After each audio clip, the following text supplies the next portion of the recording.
तहसील बसंतगढ़ की panchayat रसली ठकराई ward number 7 में पत्थर गिरने से एक गरीब परिवार मुल्खराज पुत्र दीनानाथ का घर बर्बाद हो गया। वहीं इस परिवार द्वारा ठेकेदार पर गंभीर आरोप लगाए गए। उन्होंने कहा कि अगर ठेकेदार ने हमारी बात सुनी होती तो आज ये हादसा ना होता। ये पत्थर क्या लुआया तुम करना पर आज कोई 8 बजे घर आया। अच्छा सवेरे हां सवेरे। अच्छा इतना अंदर था कोई या हां से इथे बाहर खड़ोती हैं। तुझे पता पत्थर तो पहले निकली गया अंदर या अंदर था और कोई नहीं इथे बाहर थे आज माल अंदर ही था। माल अंदर था अच्छा। ऐसे माल अंदर ही था। कुत्ते बाहर बाहर कटिया भी अब पत्थर आई अभी। अच्छा ये ऊपर पत्थर कियां है तुझे जियां सनाई के ऊपर सड़क बना दी नवी तुझे एदा बारे ठेकेदार ने पहले सुनाया जियां तू सुनाया ऊपर नाली बंद भी दी अब पहले सुनाया ऐसे ये पानी नालगी फेरो नालगी नहीं फेरे उन्हें एक वास्ते रखया। अच्छा हां उकरे ऊपर पहाड़ी उकरी दा खल्ले आया पत्थर दे वो पत्थर कारण मेरी कोठी गई।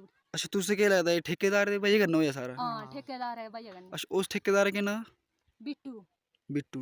जम्मू कश्मीर के सीएम उमर अब्दुल्ला ने कहा कि हम बीजेपी के साथ किसी गठबंधन की बात नहीं कर रहे हैं, ना इसकी कोई गुंजाइश है और ना ही इसकी ज़रूरत है। हमारे विचार भी मेल नहीं खाते हैं। अगर हम जम्मू कश्मीर की बात करें तो हमारे विचार बिल्कुल अलग है। हाउस के अंदर बात होगी ना, अब हाउस के बाहर कहाँ बात होगी? हाउस के अंदर बात करेंगे, ये तरीका नहीं है ना। हम हाउस के बाहर बात नहीं करते। काम कल से शुरू हो जाएगा। आज तो सिर्फ एलजी साहब का खुतबा था और ओबिचुअरी रेफरेंसेस दोनों हो गए हैं। कल से एलजी साहब के खुतबे पे बहस शुरू होगी। तमाम ये जो आप सवाल कर रहे हो ये सारी बातें जो हैं मुझे यकीन है कि ऑनरेबल मेंबर्स जो हैं वहाँ पे उठा लेंगे। हुकूमत को जो कहना होगा हम वहाँ डिबेट के दौरान कह देंगे। एलजी मनोज सिन्हा जी का जो आज का खुतबा था वो सरकार का खुतबा था, उसको किस तरह से आप लेते हैं? उस पर आप क्या कहेंगे कि आपकी जो प्रायोरिटीज़ हैं वो क्या क्या रहने? आपको क्या लगता है ना आपके इस खुतबे में हमारा कोई रोल नहीं है? जब एलजी साहब खुतबा देते हैं तो हुकूमत की तरफ से देते हैं, तो ये तो गवर्नमेंट की प्रायोरिटीज़ हैं। ये हमारा काम है, मिलके करना है हमने। जम्मू कश्मीर विधानसभा में बजट सत्र के पहले दिन भाजपा विधायक बलवंत सिंह मनकोटिया का कहना है कि उमर अब्दुल्ला ने आज कई बातें की, लेकिन उन्होंने अपने चुनाव प्रचार के दौरान जम्मू कश्मीर के लोगों से किए गए वादों के बारे में एक भी शब्द नहीं कहा। ने कहा कि ये कहीं डिस्कस नहीं होता, सुप्रीम कोर्ट ने जो फैसला दे दिया यहाँ डिस्कस कर ही नहीं सकते हैं, लेकिन जो कर सकते हैं उसको नहीं किया। अफसोस इस चीज़ का है। जो चीज़ें उन्होंने वादा किया था कि 12 सिलेंडर देंगे, 1 लाख नौकरी देंगे, हम 200 यूनिट बिजली फ्री देंगे, आप देखिए बिल तो उल्टा डबल आ रहे हैं। तो जो वादे इन्होंने किए थे अपने मैनिफेस्टो और जिसके आधार पे लोगों ने वोट करा है, आज उन्होंने उसके ऊपर कोई टिप्पणी नहीं किया और पूरे गवर्नर एड्रेस में एक भी पॉइंट का जिक्र नहीं है। जिन पॉइंट्स के आधार के ऊपर जिस मैनिफेस्टो के आधार पे ऊपर उन्होंने वोट लिया, इस सरकार बनाई, उसका कहीं जिक्र नहीं है। उसको इस सरकार को हम अकाउंटेबल बनाएंगे, असेंबली के अंदर कटहरे में खड़ा करेंगे और इनके जो वादे याद दिलाएंगे और इनसे एक एक वादा पूरा करवाएंगे। सर जिस तरह से लगातार ये कह रहे थे कि हमने जो वादे हमको पूरा करेंगे, उसके बाद 370 का मुद्दा कहें या 35 स्टेट हुड का मुद्दा कहेंगे, उसको लेकर ये बहुत ज्यादा दिल्ली भी गए हैं बात। आपको लगता है कि स्टेट हुड को देखिए 370 को पूरे तरीके से मोदी जी ने कहा कि उसको जमीन में इतना दफन किया कि आने वाली एक 10,000 साल भी पीढ़ियां जो आने वाली हैं उसको निकाल नहीं सकते हैं, उसका चैप्टर क्लोज है।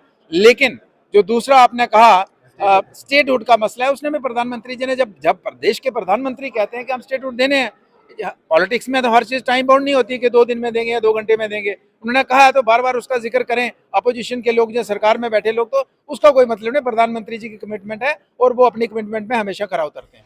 बीजेपी विधायक शक्ति परिहार ने कहा कि आज सत्र का पहला दिन है। यहां एलजी मनोज सिन्हा सत्र को संबोधित करेंगे और कल से उचित बहस शुरू होगी।